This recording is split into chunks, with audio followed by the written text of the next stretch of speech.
আপনার শিশু কি বারবার কান্না করছে, পা দুটো পেটের দিকে টেনে নিচ্ছে, বা পেট ফুলে আছে, খাওয়ার পর অস্বস্তিতে ছটফট করছে? ঠিক কী কারণে এমন করছে কিছুই বুঝতে পারছেন না?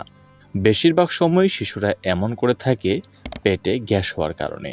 তবে চিন্তার কিছু নেই, কারণ বেশিরভাগ ক্ষেত্রে এটি স্বাভাবিক এবং কিছু সহজ উপায় অবলম্বন করলে শিশুকে আরাম দেওয়া সম্ভব। তো চলুন আজকের ভিডিওতে জেনে নেওয়া যাক শিশুর পেটে গ্যাস কেন হয়, কিভাবে বুঝবেন শিশুর পেটে গ্যাস হয়েছে, ঘরে বসে কিভাবে গ্যাস কমাবেন এবং কখন অবশ্যই ডাক্তারের পরামর্শ নেবেন।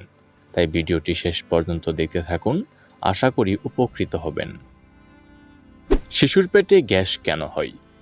শিশুর পরিপাকতন্ত্র জন্মের পর খুব ধীরে ধীরে পরিপূর্ণভাবে কাজ করতে শুরু করে, তাই প্রথম কয়েক মাস গ্যাস হওয়া খুবই সাধারণ একটি বিষয়।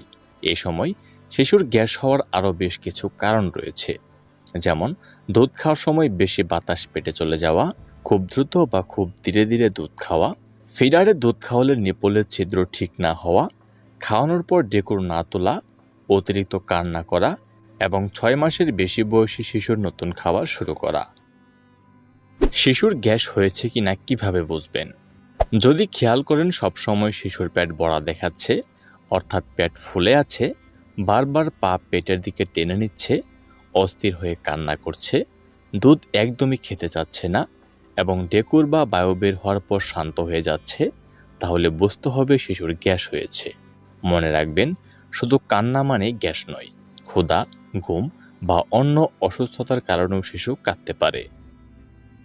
শিশুর গ্যাস কমানোর উপায়। 1 নাম্বার, প্রতিবার খাওয়ানোর পর ঢেকুর তুলুন। শিশুর গ্যাস কমানোর সবচেয়ে কার্যকরী উপায় হলো প্রতিবার খাওয়ানোর পর ঢেকুর তোলা। শিশুকে কাঁধে নিয়ে পিঠে আলতো করে চাপড় দিন অথবা সোজা করে বসিয়ে পিঠে হালকা মালিশ করুন। এই বিষয়ে আরও বিস্তারিত জানতে আমাদের ডেসক্রিপশন বক্সে দেওয়া ভিডিওটি দেখে আসতে পারেন। 2 নাম্বার, খাওয়ানোর সময় সঠিক অবস্থান বজায় রাখুন। মায়ের বুকের দুধ খাওয়ানোর সময় শিশুর মাথা শরীরের চেয়ে একটু উঁচুতে রাখতে হবে এবং বোতলে খাওয়ালে বোতলের নিপল সবসময় দুধে পরিপূর্ণ রাখতে হবে, যেন বাতাস না ঢুকে। 3 নাম্বার, হালকা ব্যায়াম করান। শিশুকে চিৎ করে শুইয়ে পা দুটো সাইকেল চালানোর মতো ধীরে ধীরে ঘোরাতে থাকেন, এতে অনেক সময় সহজেই গ্যাস বের হয়ে যায়। 4 নাম্বার, পেটে আলতো করে মালিশ করুন। ঘড়ির কাঁটার মতো খুব আস্তে আস্তে পেটে মালিশ করতে পারেন, এতে শিশু আরাম অনুভব করে। 5 নাম্বার, টামি টাইম।